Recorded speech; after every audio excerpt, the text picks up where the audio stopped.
Good afternoon, everyone, or good morning, as the case may be, if you are joining us from another time zone.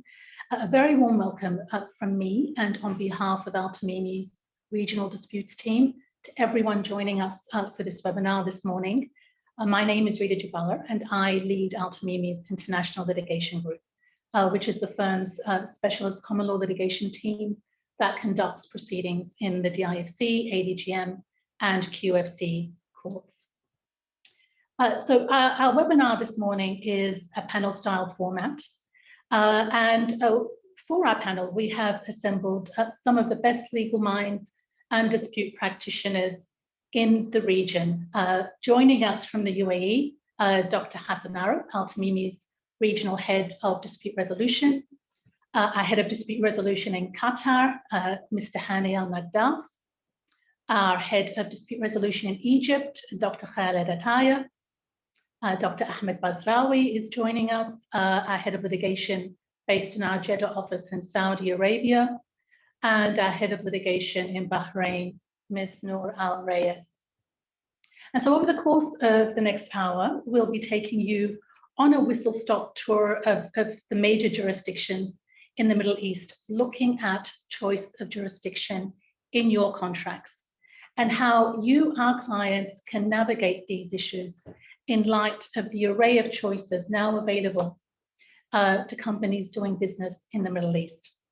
And as always, there will be time for questions at the end of our panel session, but please, as we go along, if there are questions that come up during any of the panelist speaking sessions, please do send them through in the message box on your screen, and we will do our best to answer them as we go along. So this morning we chose this topic because we think it is really important that you refresh your thinking about disputes provisions in your contracts regularly. And this is really an opportune time to do that, because where we are today in terms of options available in the market, it is not where we were, say, 14 years ago when I first arrived in the UAE and the DIFC courts had just been set up. And when we look at the disputes landscape in the Middle East today, the choice between courts or arbitration is no longer binary. Within each of these choices is a number of options. So for example, if you choose a court for the resolution of disputes, as opposed to an arbitral institution, do you choose the local court of the place where the contract is to be performed? Or can you choose an English language common law court based outside of that jurisdiction? And if you do that, what are the prospects of enforcing that judgment within that jurisdiction? There are a number of considerations to weigh and balance, including your preferred language, the identity of the parties and their domicile, the governing law of the contract, the complexity of the contract, and the prospects of enforcement should a dispute arise. So our first stop on our whistle-stop tour is the UAE. And the UAE is home to local emirate level and federal level courts. It's also home to two English language common law courts in the DIFC and ADGM, as well as local and international arbitral institutions. And so I may be a little biased, but I do think strong contenders for your disputes provisions are the UAE's English language DIFC or ADGM courts, even in cases where you have no connection to the UAE. And although it may be familiar to many of you, I'm just going to spend a little bit of time taking you through the distinguishing features of these two courts. So obviously the DIFC courts are Dubai's English language commercial common law courts, and the ADGM courts are those of Abu Dhabi. And since its establishment, the DIFC courts has really become one of the most successful commercial courts in the world, with a track record of resolving complex commercial disputes.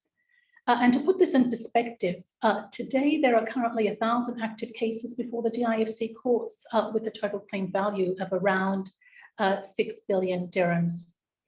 The ADGM court, by contrast, is a much younger jurisdiction, but we see that its caseload is rapidly increasing. And we think that in 3 to 5 years, it will probably be up at the same level of the DIFC courts. So if we turn now to a side-by-side comparison of the DIFC and ADGM courts, and I think what you'll see from the slide on your screen is that the two courts are fairly similar and align on most procedural and jurisdictional issues.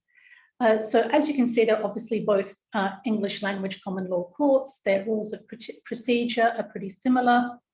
They have an international bench of judges drawn from common law jurisdictions all around the world, including England, Australia, Malaysia, and Scotland. And in the case of the DIFC courts, we have 3 Emirati judges. With respect to jurisdiction, whilst each court exercises exclusive jurisdiction over disputes involving a DIFC or ADGM entity, as the case may be, and in relation to any transactions or incidents that occur within their centre, they also are an opt-in jurisdiction. And that means that parties, wheresoever they are located in the world, can choose DIFC or ADGM courts in their contracts. And at the same time, this works conversely. So a DIFC company, for example, can choose the UAE local courts to govern their contract, as a forum to resolve disputes under their contract, rather than submit to the exclusive jurisdiction of the DIFC courts. And the DIFC courts will uphold such a choice of jurisdiction in that case. So what are some of the important factors to take into account when considering a submission of jurisdiction to either the DIFC or the ADGM in your contracts?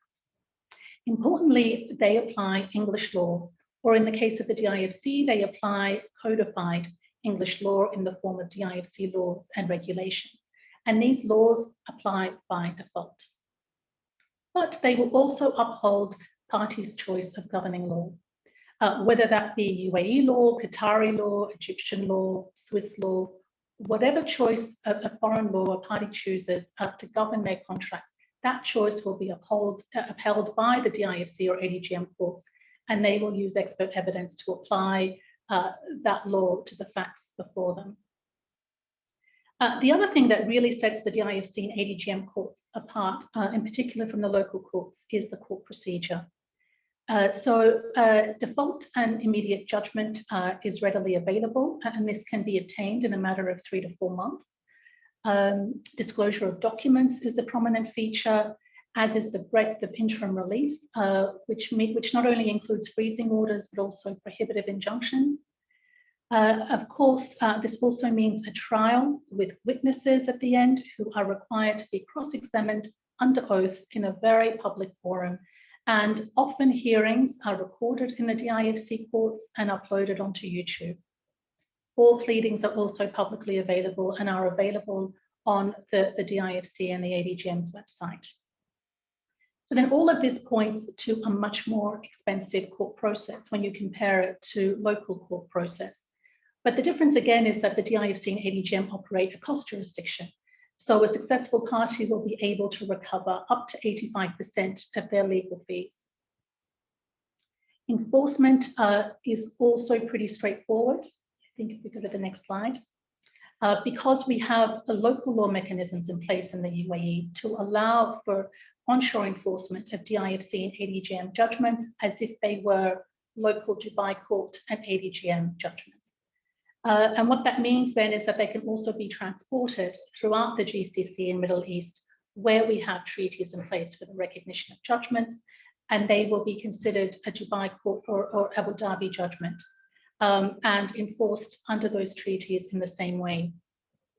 I should also add the DIFC and ADGM courts have signed various memoranda of guidance for enforcement with various jurisdictions around the world. These include the Commercial Court in England, Australia, New York, Singapore, and Kenya, and they provide additional comfort to parties when it comes to enforcement of their money judgments. And then a final important point to make now that we're on the subject of enforcement, and it's actually a major difference between the DIFC and ADGM, is the issue of conduit jurisdiction. And the DIFC has had no problem assuming a conduit jurisdiction, meaning that parties can bring in a foreign judgment or a foreign arbitration award into the DIFC for recognition and enforcement, even where there is no connection to the DIFC. And once that judgment is recognized and enforced, it can be taken onshore for onward enforcement under the relevant provisions of the UAE civil procedure law, thereby effectively bypassing the local conditions for enforcement under the civil procedures law. Now, the ADGM expressly disclaims any conduit jurisdiction. So whilst that option is available for you in the DIFC, it is not available to you in the ADGM. So balancing each of these factors on a case-by-case basis is really key when thinking about ADGM and DIFC. But as a general guide, we tend to recommend DIFC or ADGM courts in sophisticated, complex transactions where the party's choice of governing law is English law or a foreign governing law, particularly in cases where banks want to have a swift resolution, particularly with respect to facilities, and where there has been a default. The availability of default and immediate judgment means that a bank, for example, would not need to go through an entire trial process, but a judgment can be forthcoming within 3 to 4 months. And I think generally when you think about the options around the world, where parties would normally gravitate to English courts in their contracts, for example, DIFC and ADGM do provide, I think, a viable alternative, particularly because of the enforcement reach of these judgments throughout the GCC and the Middle East. So if we pause there for a moment and we talk about and focus on enforcement, I've mentioned that the DIFC has a conduit jurisdiction that allows you to bring in foreign judgments and arbitration awards for onward enforcement.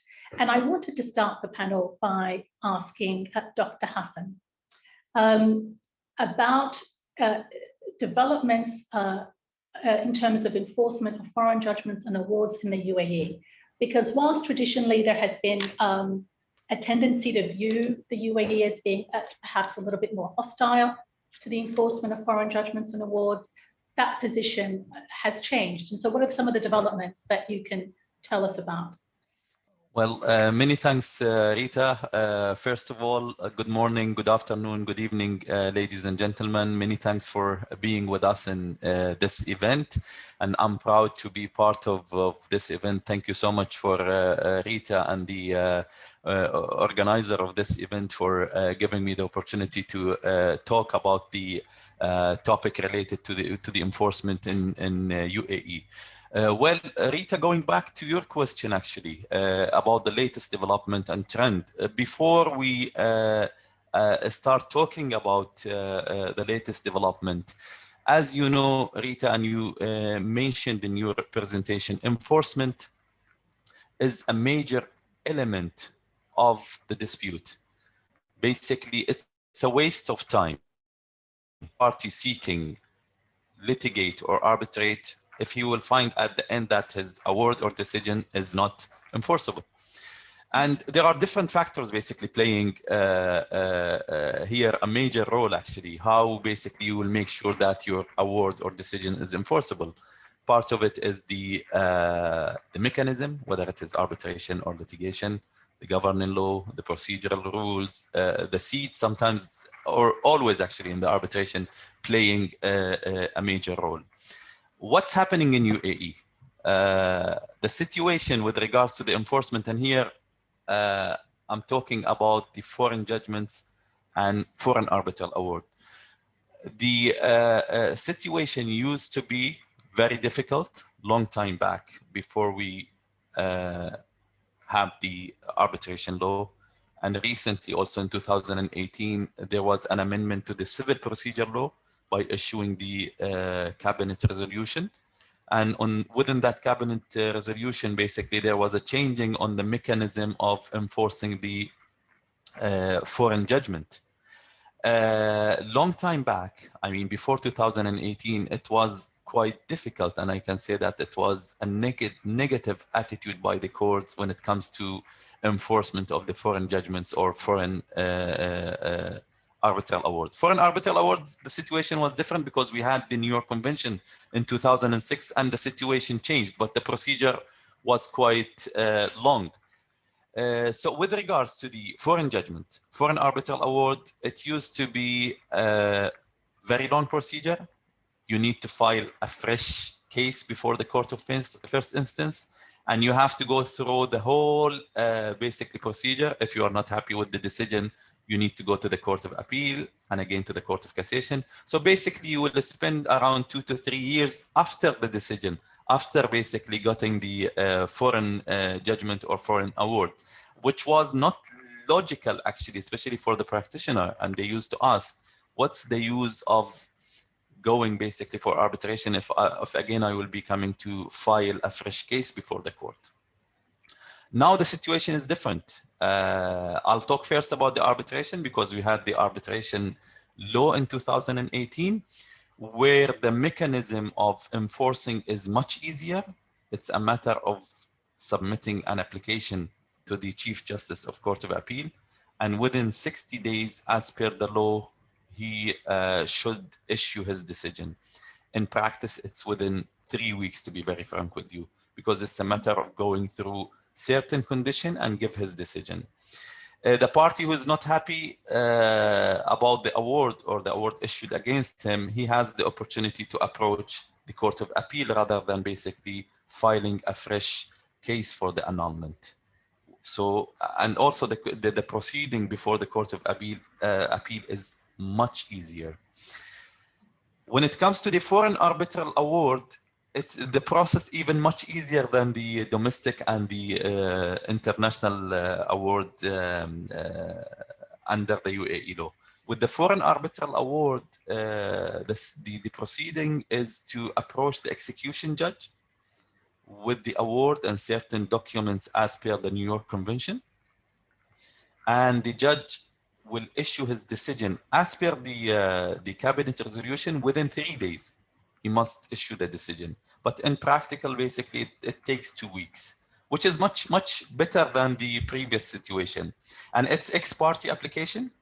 So the party who is not happy about the decision, he has 30 days to go to the Court of Appeal and after that to the Court of Cassation. But the proceeding overall, it's much easier. The trend is very positive.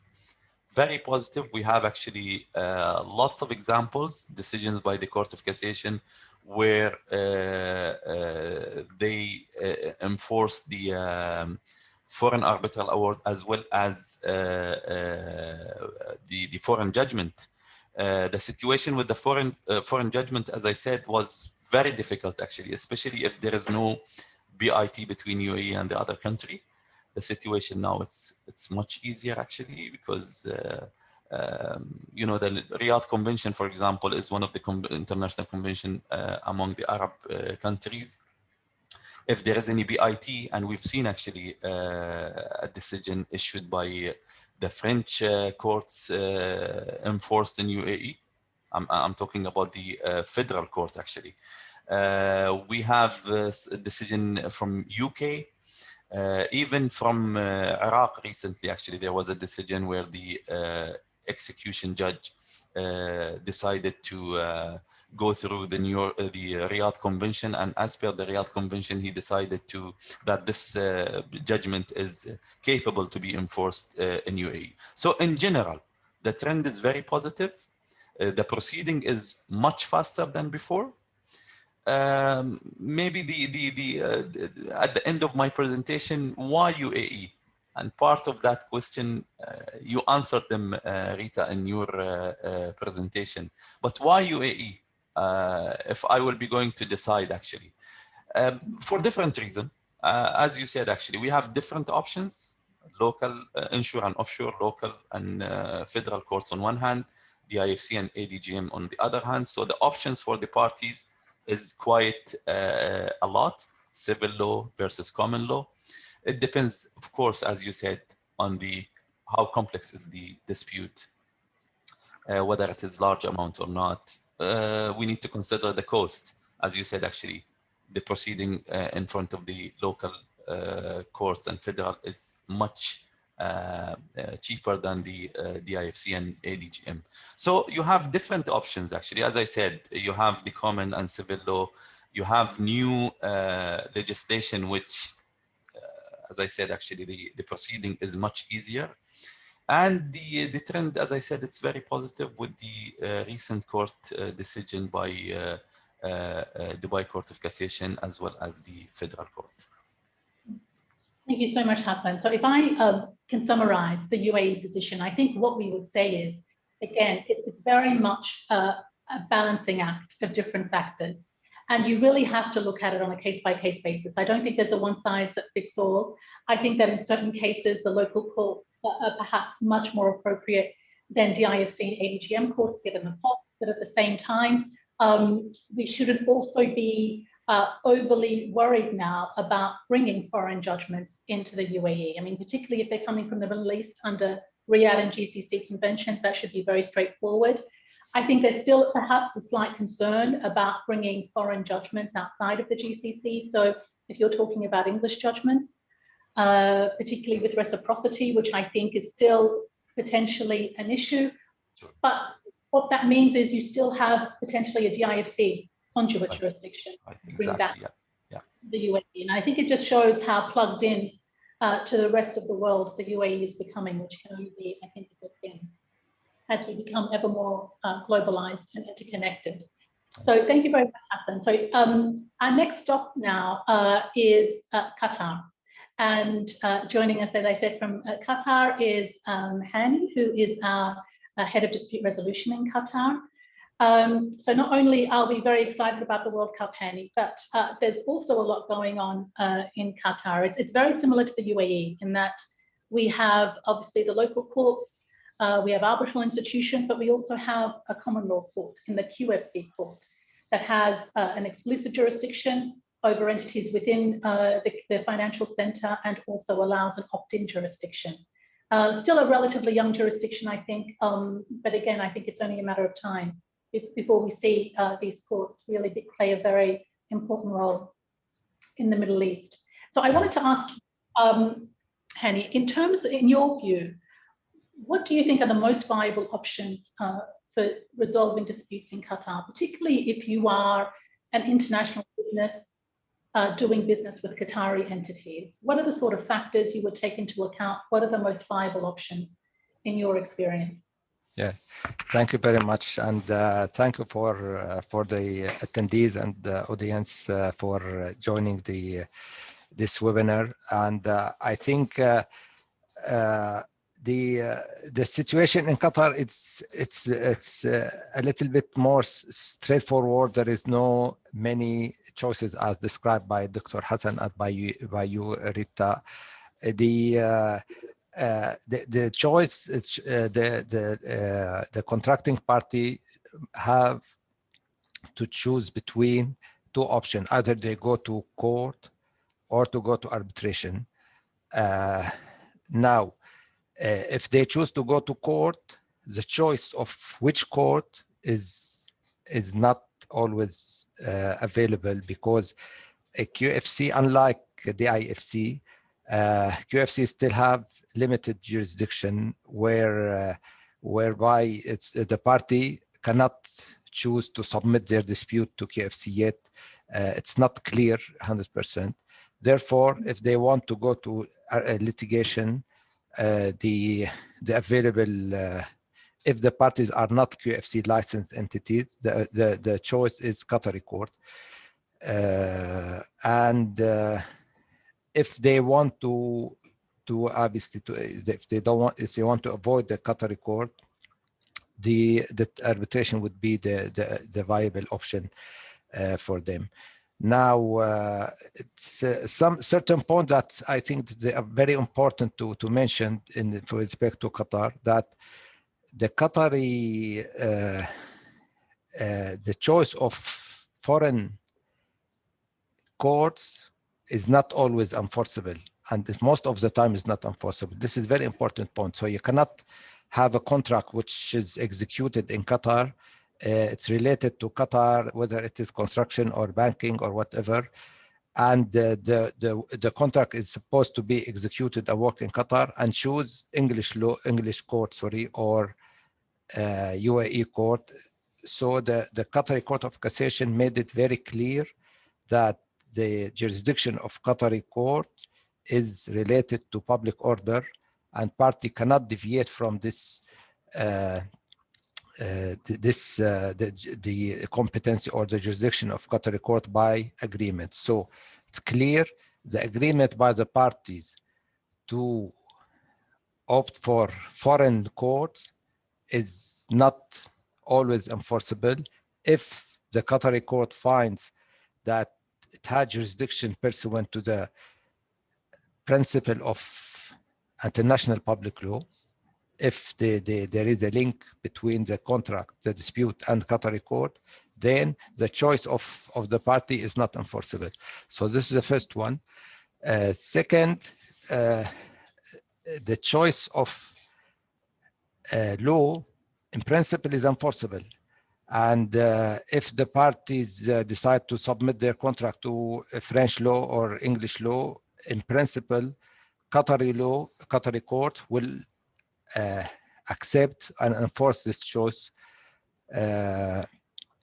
provided that the parties or the party willing to enforce and apply the foreign law should provide the court with materials like the law translated into Arabic, the precedent, the relevant precedent, if it is like English law or whatever. So this is the responsibility of the parties willing to apply foreign law to provide the court with the laws or the authorities that should be used. So if in the absence of such provision, the Qatari court will apply Qatari law. And this is again the principle that has been upheld by the Court of Cassation. So again, with respect to litigation, you can go to QFC if you are licensed by QFC authority. There are 4 or 5 conditions where the QFC court will have jurisdiction. With respect to Qatari court, if the Qatari court, the choice of foreign court is not enforceable, the option of if you choose Qatari court, it is it's worth to know that the Qatari court is very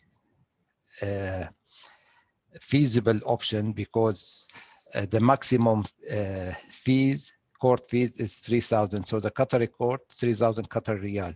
Qatari court doesn't apply percentage of the claimed amount. So whether you claim 1 million or 1 billion, you pay the same court fees, which is again, it's a very good option. Now the last point about the court, if there is the enforcement of foreign judgment issued outside Qatar, as I said, if it is GCC, it will be applied. It was, as mentioned by Dr. Hassan, was applied under the GCC convention. If it is a judgment issued by any Arab country, although Qatar has ratified the Riyadh Convention, but Qatar didn't issue the necessary legislation to consider the Riyadh Convention as internal law, and hence in Qatar, Riyadh Convention is not the option to enforce Arab League judgment. So the enforcement of foreign, other than this option, unless there is a bilateral treaty, the enforcement of foreign judgment in Qatar is very difficult, very difficult. I haven't seen this happening. Because of the reciprocity, the court will say that Qatar court will request the party to provide evidences that judgment issued in Qatar would apply in this particular jurisdiction. If this is available, then yes, the enforcement can happen in Qatar. So this is the reciprocity provision that is the most difficult part of it. So choosing a foreign court in a contract taking place or executed in Qatar, it's very risky. And even if you get any judgment from outside, the enforcement in Qatar would be again very challenging. Now the arbitration, the other option, the arbitration, obviously all these problems will not, most of them will not be faced with arbitration. Arbitration now in Qatar, after the issuance of the new arbitration law in 2017, is becoming more and more arbitration friendly. The judgment issued by the Qatari courts are very positive. They are adopting the principle of the arbitration. So Qatar is becoming more and more arbitration friendly. The most important point, obviously, for the choice of the governing law and jurisdiction is that you should have a very clear arbitration clause. And this is, I'm saying the obvious, but we have seen big contracts with very bad arbitration clause. So it's not enough to say, I want to go to refer the dispute to arbitration and stop here, because arbitration there will put you in an ad hoc arbitration as opposed to constitutional arbitration. You have to go to court and you have to ask the court to appoint arbitrators if the parties fail to do so. So the clearance of the arbitration clause is crucial, whether you want to refer it to constitutional, or if you want to agree on the way of forming the arbitration tribunal. This is important. And obviously you have to say how many arbitrators, the language, the seat of arbitration. The seat of arbitration in Qatar, it's now, again, it's very a good option for the parties.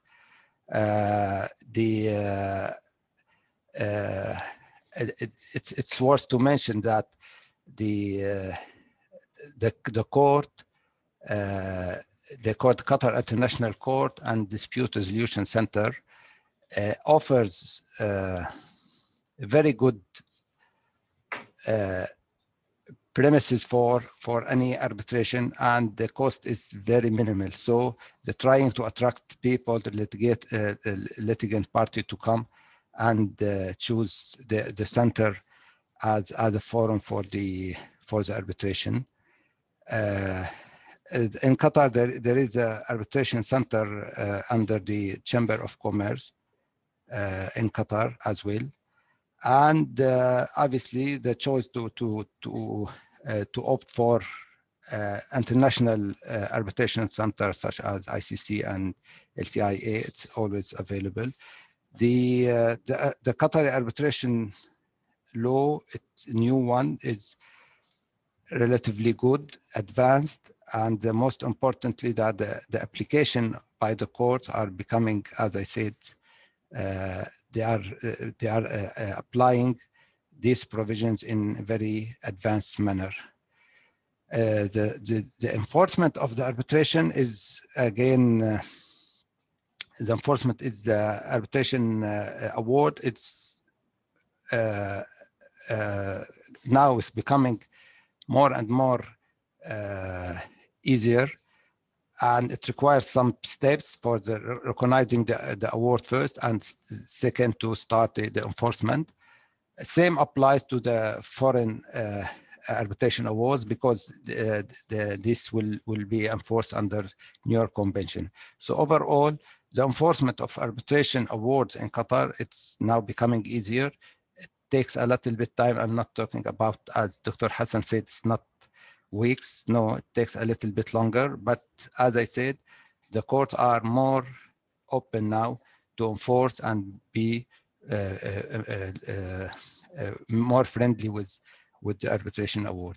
So I hope I covered these 2 points, and happy if someone had any question, happy to address them at the end of the webinar.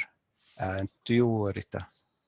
Thank you so much. Thank you, Hani. That was really comprehensive and a really great insight. But if I pull these strands together, essentially, if you don't want to risk parallel proceedings, you don't choose a foreign court in your contract if the Qatari courts would have exclusive jurisdiction over the dispute. Because even if you have English courts, you still run the risk, obviously, of an entity going off to the Qatari courts and starting their own parallel proceeding. And an anti-suit injunction from England isn't going to stop that going ahead. So unless there are very clear assets, I would have thought, outside of Qatar, in England, for example, where you could enforce an English judgment, where you had a Qatari entity as your defendant in the case, then there would be very little point in agreeing that, I would have thought. So you really have to look to where the assets are.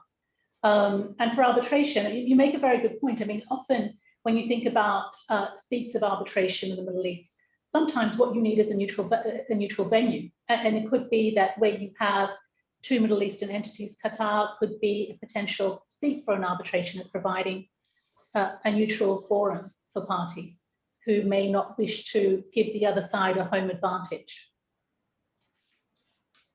Okay. So thank you very much, Hani, thank you. So our next stop now on our whistle-stop tour is Egypt. And joining us from Egypt is Dr. Khaled Ataya.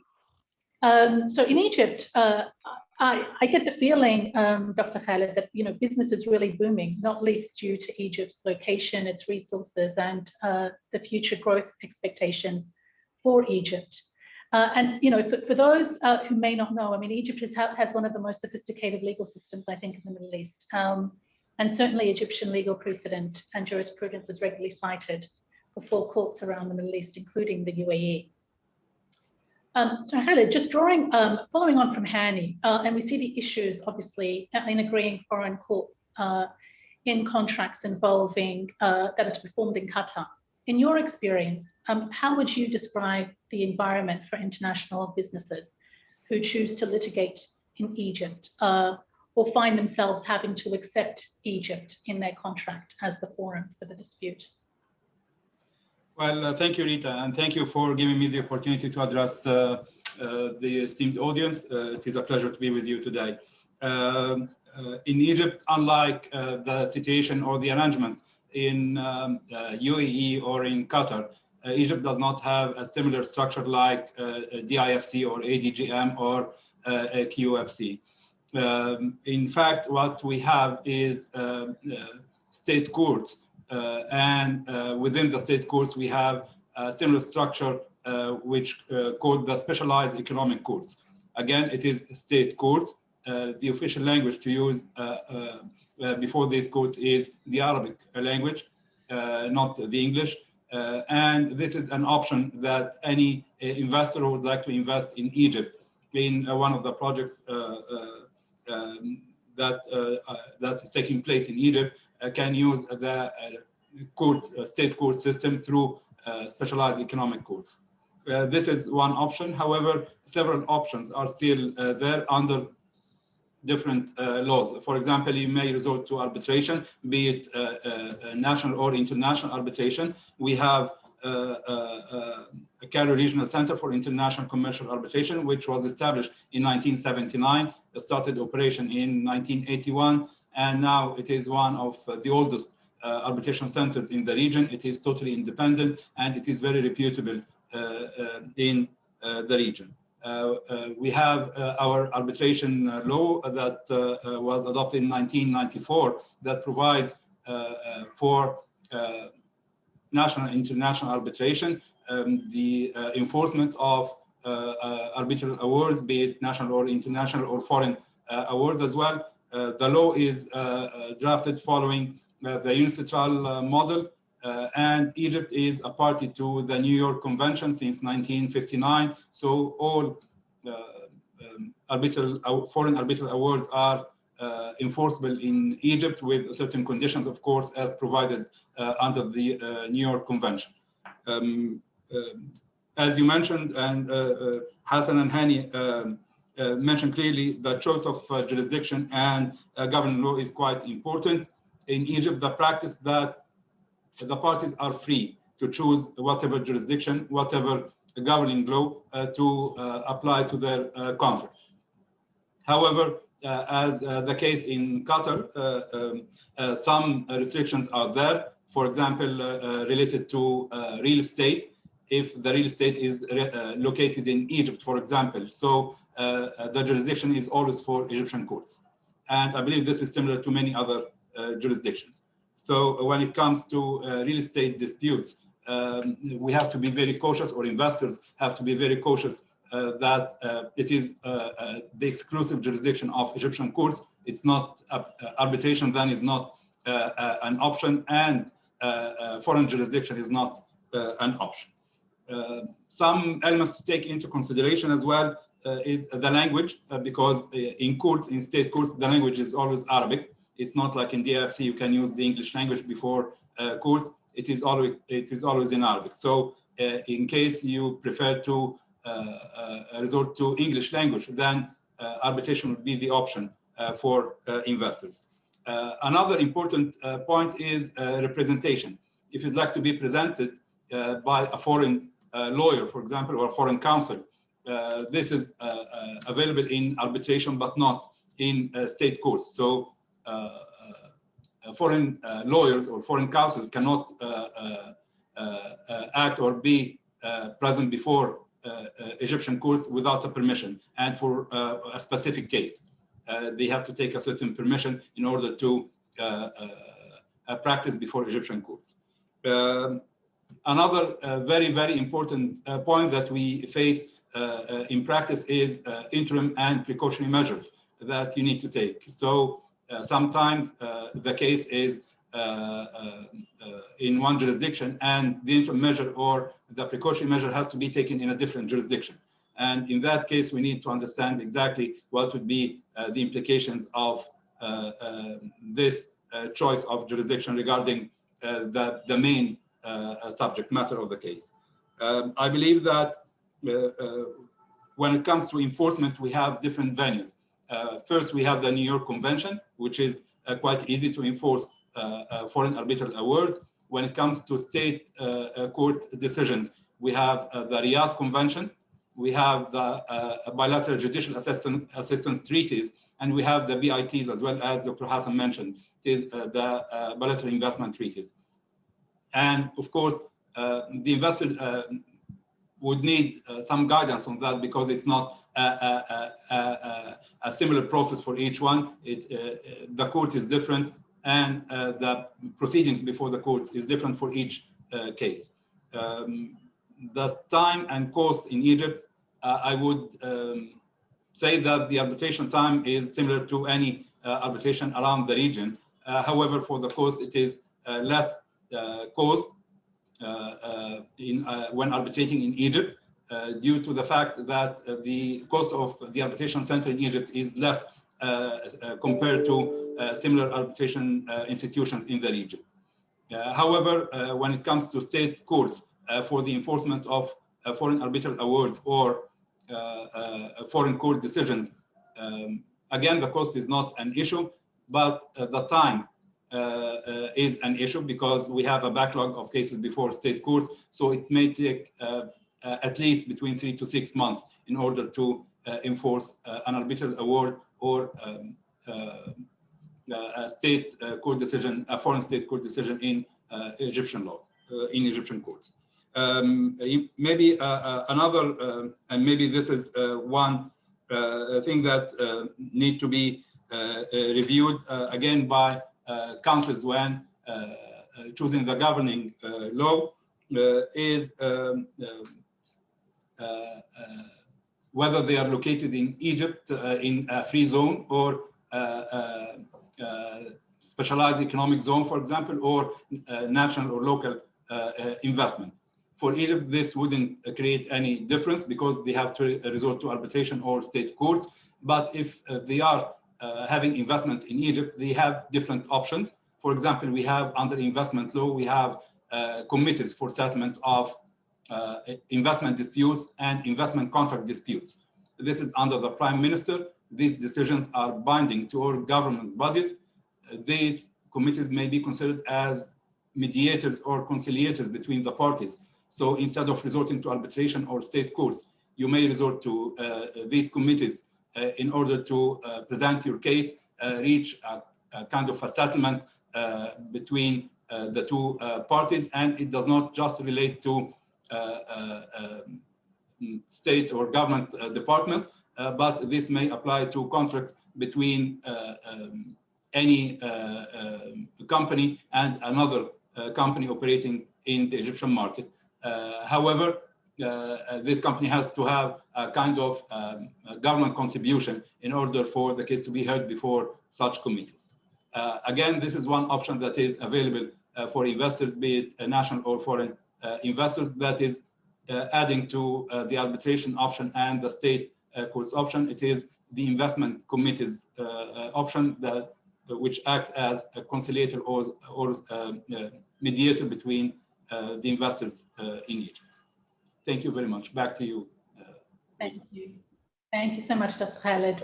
Again, very interesting. So just picking up on something you said, Egyptian courts will uphold a foreign jurisdiction clause. So if you have parties entering into a contract and the place of performance is Egypt, and they've chosen, for example, it could be DIFC courts, it could be English courts, would someone be able to bring a parallel proceeding in the Egyptian courts, and would the courts ignore that choice of jurisdiction? Leaving aside the question about, for example, jurisdiction over disputes involving land, where there's an obvious public policy in place to mean that only those state courts can hear those cases. But in other commercial cases, what is the position there? Well, it is clear under the Egyptian Civil Code and the Egyptian Civil and Commercial Procedural Code that the courts have to respect the choice of the parties to a contract. So if they choose to litigate in a different jurisdiction, then the courts would respect such a choice. Unless, of course, under certain conditions, if one of the parties, they have a dual nationality, for example, so Egyptian American or Egyptian British, then the courts would have jurisdiction over such case. And again, it is arguable before the court, but still they would respect to a large extent the choice of the parties to the contract. So yes, you can have a contract performed in Egypt and have the jurisdiction in DIFC or in ADGM or in QFC, and it is respected by the courts in Egypt. Interesting. Okay, well, I mean, that's an obvious difference then, I think, if you're comparing to Qatar, and even perhaps in the UAE in some cases. So thank you again, Dr. Khaled. So now we are in Saudi Arabia, and Ahmed Basrawi joins us. Hello, Dr. Ahmed.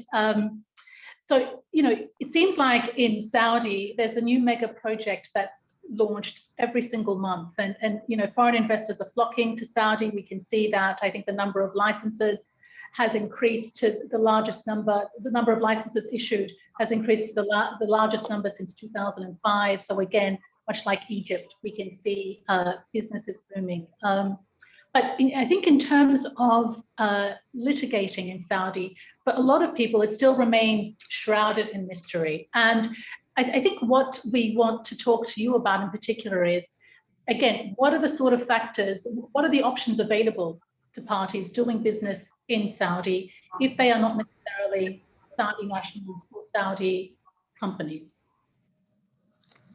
Thank you, Rita, and hello to everyone.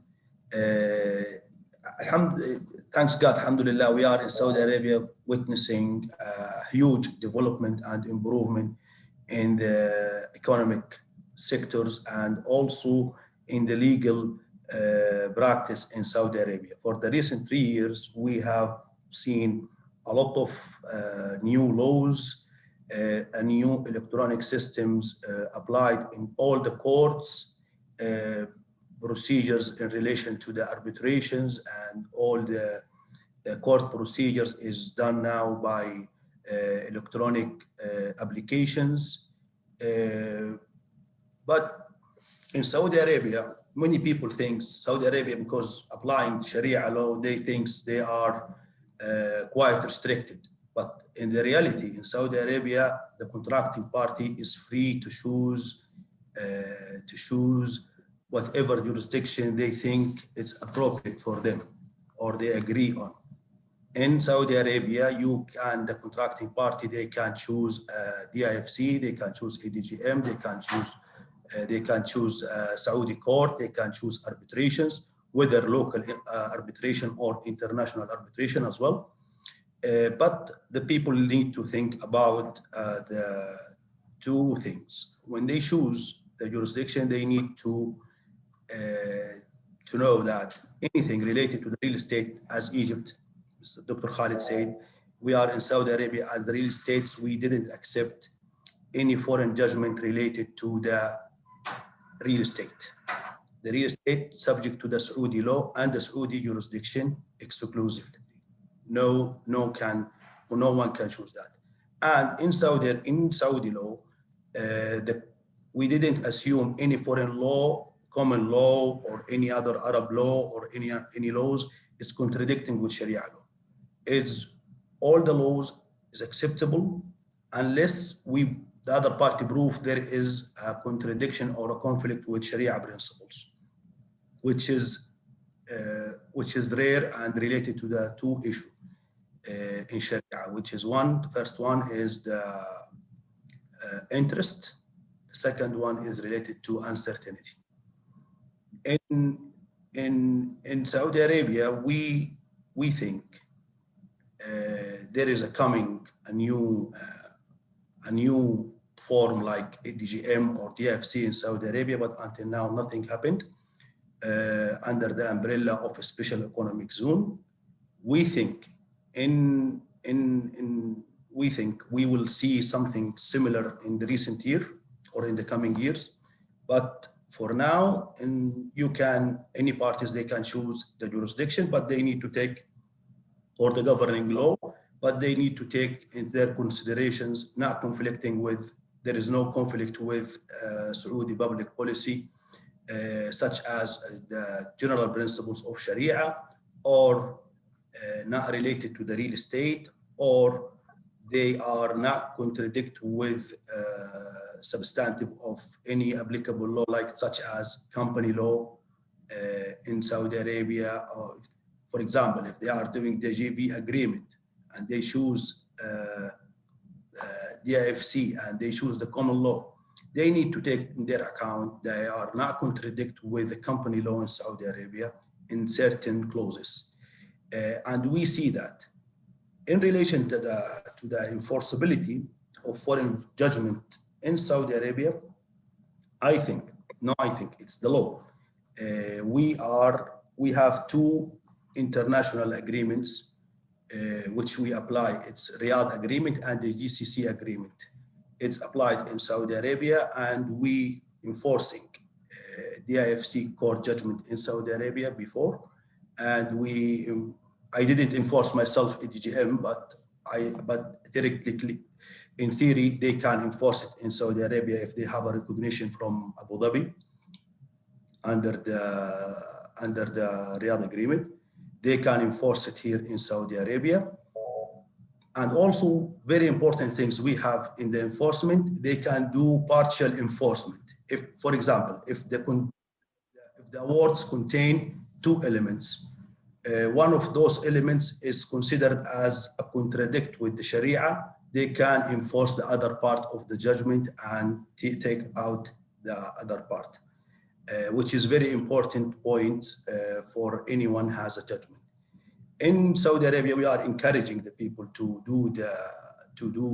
choose Saudi Arabia for doing their business. That's why the King and Prince Mohammed bin Salman, they are facilitating the enforceability of those awards outside Saudi Arabia, arbitrations, whether arbitration or the court. But the court is subject to the international treaty or this prosody process. We enforced ourselves in French judgment in Saudi Arabia with no in the absence of bilateral treaty, just based on the reciprocity. I think we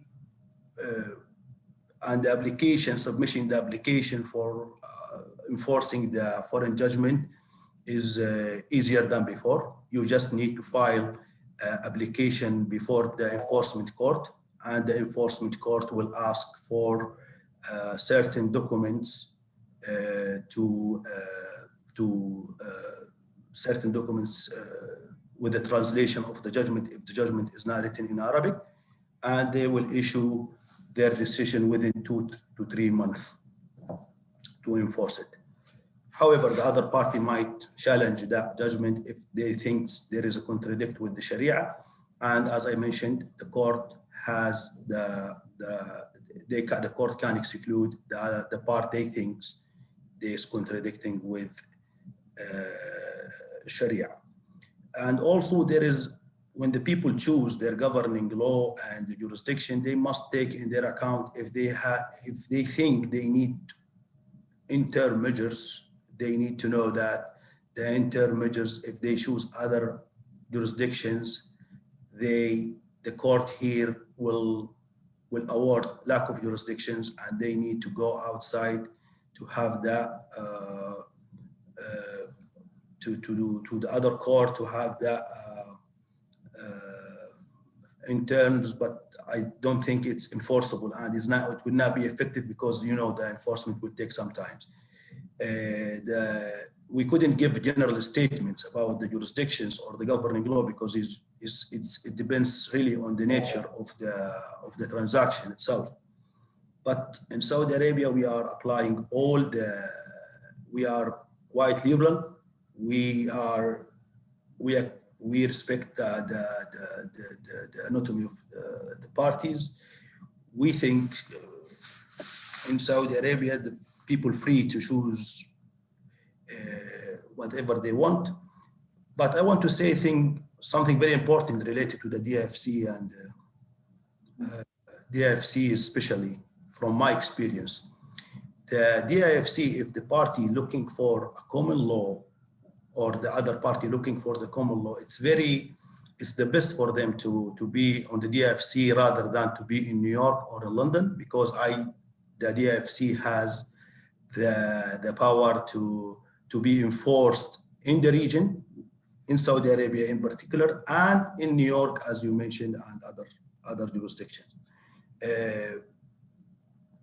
I think this is what you are asking. I don't like to take all the time, most of the time, but please feel free if you have any question related to Saudi Arabia. Thank you so much, Dr. Ahmed. I mean, for me, it was really fascinating. And as much as we know a lot of this as litigators, it's always great to hear what's happening, especially news that there are potentially common law courts coming to Saudi, which I find really exciting. But I think there's two things that I think are important messages to send to those joining us today. I mean, the first is freedom of choice, as you rightly said. And I think a lot of people might find, perhaps may not have been aware that the Saudi courts would uphold a choice of jurisdiction in their contracts. But obviously, if you do that, you have to be aware that if you try to bring that foreign judgment into Saudi, you may face difficulties. With enforcing parts of it that would be considered contrary to Sharia. For example, interest would not be enforceable. But also you would have to show reciprocity. And so I think the message that we need to send is that before you think about a foreign jurisdiction clause, and I'm talking about outside of the region, perhaps it's English courts, perhaps it's Swiss courts, you need to first undertake that analysis to work out if that judgment could be brought back into Saudi for enforcement, unless you can find assets outside of Saudi. So thank you again so much, Dr. Ahmed. And last but certainly not least, we are stopping off in Bahrain, and our head of litigation in Bahrain also joins us, Noor. Hi, good afternoon, Noor. Good afternoon. So I think Bahrain is another very interesting jurisdiction. It has English language courts. It also obviously has state courts and arbitral institutions. As we've heard from our colleagues from other jurisdictions, what are the sort of main distinguishing features you'd want to highlight when it comes to parties doing business in Bahrain and their choices of jurisdiction in their contracts? Well, from the outset, Rita, يعني Bahraini courts adopt the dual court system consisting of the BCDR, which is Bahrain Chamber for Dispute Resolution, as well as the court, regular court way, whereby the parties may file their cases directly before the registration department. For the Bahrain Chamber for Dispute Resolution, it was established in 2009, and it was granted a mandatory jurisdiction over disputes of a value more than 500,000 Bahraini dinars and of an international or banking nature. In parallel to that, Bahraini courts has granted a special division in court to be dedicated to overlook or to oversee matters of commercial and arbitration nature. So as such, we have started to see judges that are capable to look into more complex cases and apply the law in those cases.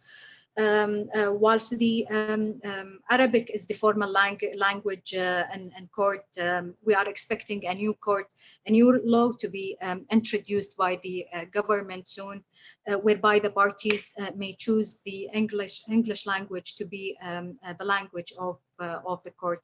So this is really interesting because before, whenever you have to submit any documentation to the court, you have to submit the translation along with it, and most of the time this is very expensive to our clients, and you need to ensure that the translation submitted to the court is accurate and literal to ensure that the court has the clear view of what is going on in the dispute.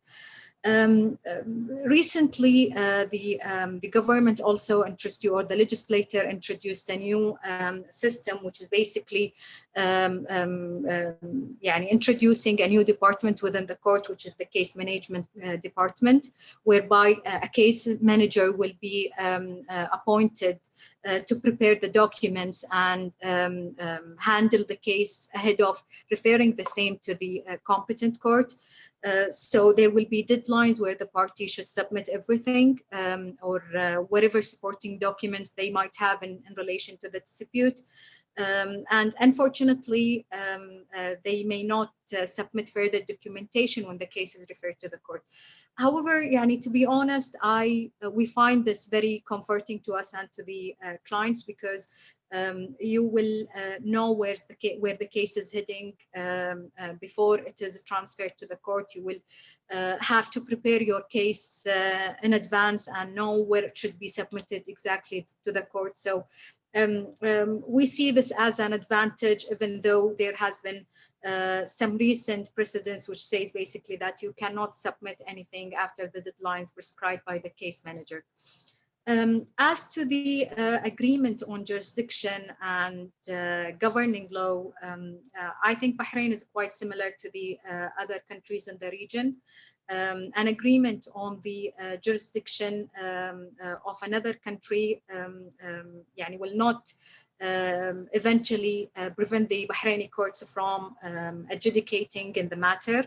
The courts in Bahrain will still recognize its jurisdiction based on its territorial jurisdiction, as well as its jurisdiction over Bahraini nationals, whether they were individuals or companies. This was ascertained by the cassation court several times, and I believe this was derived from the international principle, which basically says that the court or the country should not abandon its jurisdiction or sovereignty to any other country. To the opposite of that, the parties may agree on the governing law. The Conflict of Law Act was clear about that. The parties are allowed to agree on the governing law and the applicable law to their disputes, provided that it does not contradict the public policy or the public order and morality in Bahrain. They should obviously provide the court with the relevant evidence of the provisions of the applicable law, and in the event where they fail sort of to provide the court with the relevant documentation, then ultimately the court will end up with applying the provisions of the Bahraini law. One guarantee that we see here is that the court should rationalize its decision whether to accept or to dismiss the application of the governing law, which is seen as a guarantee to ensure that the contractual agreement of the parties is applicable and recognized by the court. This is in a nutshell the situation in relation to the governing law. With regards to the enforcement of the foreign judgments in Bahrain, so generally the competent court in Bahrain, which handles the enforcement procedures, is the execution court. So local court will be enforced immediately. There's no need to carry out any ratification or sort of legalization process to enforce that.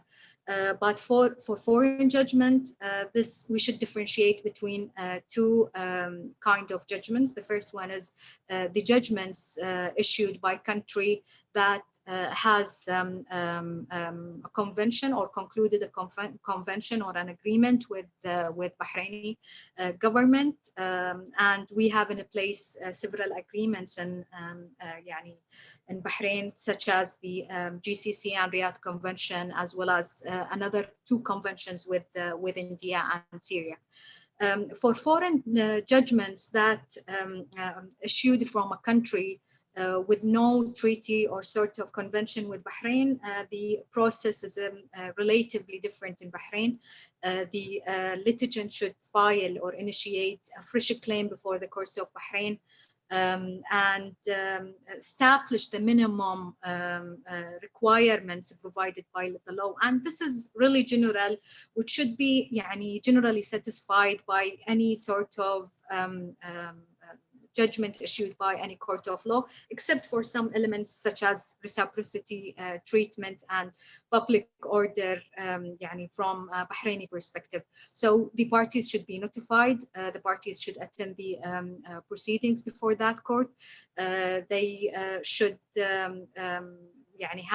they should have had the right to submit their responses and defense in that proceeding, and eventually the judgment should not contradict the public order in Bahrain in order for that judgment to be enforced in the country. For arbitration, surprisingly, it's quite different, similar, I think, to the UAE. The arbitration, the enforcement of arbitration awards is, you have to submit a very simple application before the High Civil Court, whereby the court will ensure that the requirements provided within, outlined within the UNISTRAL law is satisfied, and the minimum requirements are met in that award. And accordingly, within one session or one hearing, I may say, the order or the court decision will be issued. I think to some extent Bahrain has the approach that the arbitration awards are immune, and the parties will have a very limited chances to challenge that award. So unless there is an obvious reason to annul that judgment, then the judgment will be enforced in Bahrain. Obviously, the parties should pay the cost of the legal fee or the court fee to the court, and then go directly to the court of execution, whereby the process will be carried out by the execution court. So generally, Bahrain is arbitration friendly. There is general or relative reasonable opportunity for the parties to enforce their judgments or awards in Bahrain. The process nowadays is very expedited. I'm confident to say that a judgment may be issued within a matter of weeks. if it's not months, for ordinary process before the court. Nowadays, it will take from 3 to 5 months maximum. This is the worst case scenario. The case management system played a major role in expediting the process before the court. Luckily, we have seen more knowledge. We have started to see more knowledge in the court in terms of applying the commercial customs and the international best practices. The court has recently, as I said, appointed one specific court to oversee the commercial and arbitration disputes. So the experience of the judge is getting better these days, and they are more capable to apply the best practices in that area.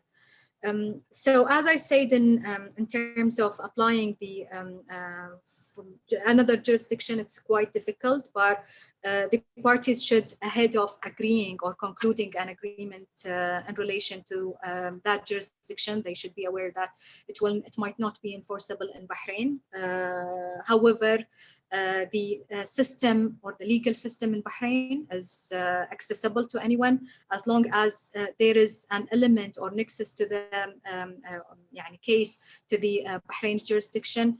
Then the court will recognize this jurisdiction and allow the party to illustrate their case and grant them the reasonable opportunity to provide their defense and responses to the statement of claim. So that's in a nutshell. We are also expecting a new direction to be imposed in the court.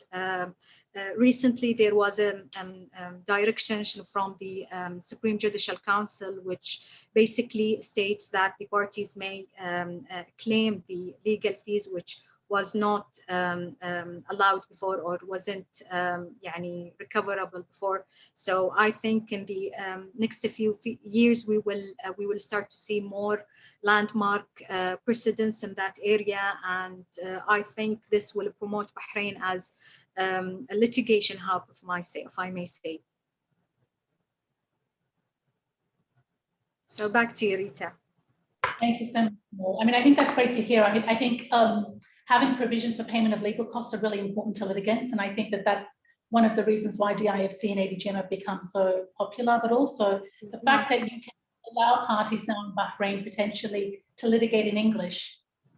I think it's fantastic. I mean, who would the judges that would be hearing that? Would they be Bahraini judges who are bilingual, or do you have specific English judges that would be? I think similar to appointing specialist experts, I think the court will provide a list of knowledgeable or capable judges, and then they will decide once the case is submitted. Okay, great. Well, thank you so much, Noor. Much appreciated. Thank you again to all our panelists. We're running out of time, but we do have some questions, and I'm happy to take some of these questions now, if our panelists stay with us. There's a question here for you, Dr. Ahmed. In KSA, would a foreign law and jurisdiction clause be recognized in a contract with a government entity? The answer is no. It's the government, all the government entity contract is subject to the Saudi procurement law, and couldn't be subject to foreign law. However, in Saudi Arabia, we are in the jurisdictions we are adopting the dual legal system, which is we have administrative court, and they give the government entity the right to choose the arbitration within a Saudi arbitration commercial center. They just can't choose arbitration in Saudi Arabia with the Saudi arbitration centers. They can choose the language in the arbitration, they can choose, but they couldn't choose another governing law rather than the Saudi law. Thank you very much. An exception from the King. Thank you, Dr. Ahmed. So we have a couple of questions just about DIFC and ADGM. This is more of a comment, I think, but the question is public proceedings and pleadings is contradicting one of the advantages of arbitration, which is privacy. That's true. So obviously arbitration provides confidentiality, and that's another key reason why you would choose an arbitration clause. Kindly explain if this is mandatory or is an option for parties to opt in. So I think if the question is whether the public nature of proceedings in the DIFC or ADGM is mandatory, the answer is yes. And only in very, very limited circumstances would the court allow an order which would make the proceedings in private. One of those examples would be enforcement of arbitration awards. So what you will find in the DIFC, if there's a case involving an enforcement of an arbitration award, they will anonymize the parties to that judgment, but they will still publish the judgment. You just won't know who the parties are to preserve the confidentiality of the parties to that arbitration process. The other question was in relation to, Small Claims Tribunal in the DIFC. How are the claims judged? Can parties agree to have their disputes resolved regardless of the claim? So the short answer is that you have to submit to the DIFC in your contract to use the Small Claims Tribunal. It's part of the DIFC courts. It has a very limited claim amount. So any claims 500,000 dirhams or less automatically go to the Small Claims Tribunal, but you can agree in your contract with the other party to submit claims to the Small Claims Tribunal for claims 1 million dirhams or less. They are a very effective and speedy way of resolving your dispute. Essentially, there is a 5% filing fee. There will be a consultation with a small claims case manager that will try to resolve your dispute.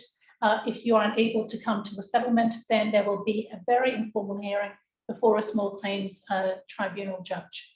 That decision will be private, but if you want to appeal it, it goes to the court of first instance where it becomes public.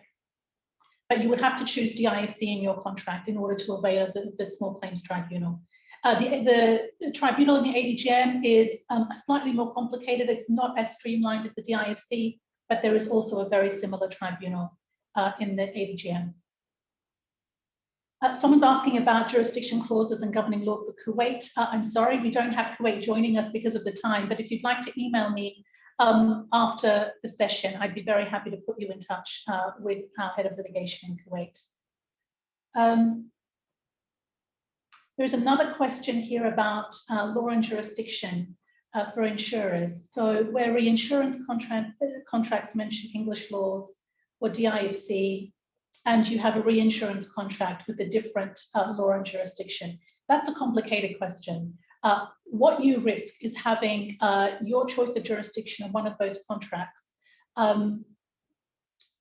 declared not so much null, but what will happen is a court hearing a claim under the insurance or the reinsurance contract may decide that they can hear the claim under the other contract because that party is a necessary or proper party, or it's a more convenient forum to have both of those claims heard together.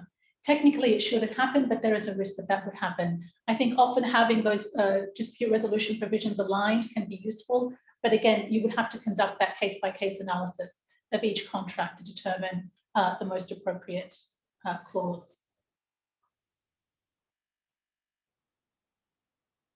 Okay, I'm just going to, okay, we have one last question about arbitration. So there's a few questions there. I mean, the first is, just a general comment that it's good to see that in the Middle East, courts respect referrals to arbitration. They respect arbitration agreements. And I think everyone on this panel would agree that certainly in all of the jurisdictions that are represented here, a court would not hear a claim where there is a valid arbitration clause. Of course, you have to make sure that your arbitration clause is valid. And that's the point that Hani was making, and it's really useful, I think, and I think it's important to get legal advice if you are concerned or if you're trying to agree an arbitration agreement that is not one of the standard arbitration agreements that you find with the arbitration institutions. The other question is, what arbitration body would be best to refer the arbitration to, and which arbitration rules should govern the arbitration? Perhaps if I refer that question to Dr. Hassan. It's a difficult question to answer because I think you'd agree there isn't one arbitral institution that is better than the other. But what are the sort of factors that you would suggest parties think about? Sorry, Rita, actually, I was answering the questions while the other colleagues, they were doing their presentation. So I answered this question as well from the UAE perspective, actually. I said you have different options if it is in UAE. You have DIAC, you have the IFCLCIA and other institutions, as well as you can refer the matter to the international institutions such as the ICC, LCIA, SAYAC, Cairo Arbitration Center. So it depends actually. It depends on the dispute, how complex is the dispute, and other factors, the parties' place, the assets, you know. So different factors basically will play, but you have the parties have the right to select among these institutions. Great, thank you. And I thought it would be an answer that a lot of people in our audience would find useful. And then one final question for you, Dr. Khaled. One of our audience members is asking if the Egyptian Mediation Committee is used as a precondition in arbitration clauses in government contracts. Well, thank you, Rita, and thank you for the question. No, so far it's not used as a precondition in any contract involving a government department. However, it is an option that is there for all investors under the investment law. So they may explore. And why is that? Because the investment law states clearly that the decisions of the investment committee dispute resolution would be binding on all government departments. It's not binding to the investors, so they may wish, they are not happy with the decision and they may wish to refer it to arbitration or litigation, but the decision is binding to all government departments. So in that case, it is a good option to explore, though it's not stated in the contract with the government. Thank you. Okay. Great, thank you very much, Dr. Khaled. So thank you everyone for joining us. It's really been a pleasure to spend this past hour with you. I hope that you all found it informative and useful. As always, the key contacts should be up on your screen. Please feel free to reach out to any of us if you have any other questions after this session, and we'd be very, very happy to continue this discussion with you. I believe the session is being recorded and we'll be in touch if you would like to access it after this session. So thank you again and enjoy the rest of your day.